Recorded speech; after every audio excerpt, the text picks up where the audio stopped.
come from assumes that you're thinking of the wrong, obviously it displays that you're thinking of the wrong God.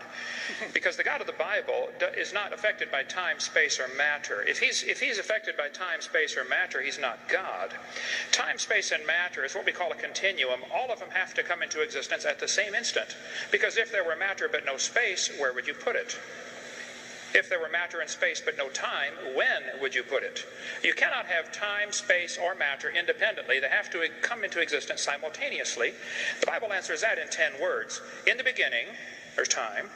God created the heaven, there's space, and the earth. There's matter.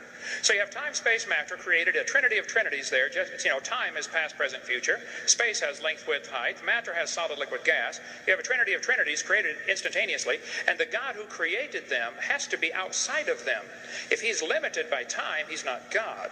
The guy who created this computer is not in the computer. He's not running around in there changing the numbers on the screen, okay? The God who created this universe is outside of the universe. He's above it, beyond it, in it, through it. He's unaffected by it. So the concept that a spiritual force cannot have any effect on a material body, well then I guess you'd have to explain to me things like emotions and love and hatred and envy and jealousy and rationality. I mean, if your brain is just a random collection of chemicals that form by chance over billions of years, how on earth can you trust your own reasoning processes and the thoughts that you think? Okay, so your question, where did God come from, is assuming a limited God. And that's your problem. The God that I worship is not limited by time, space, or matter.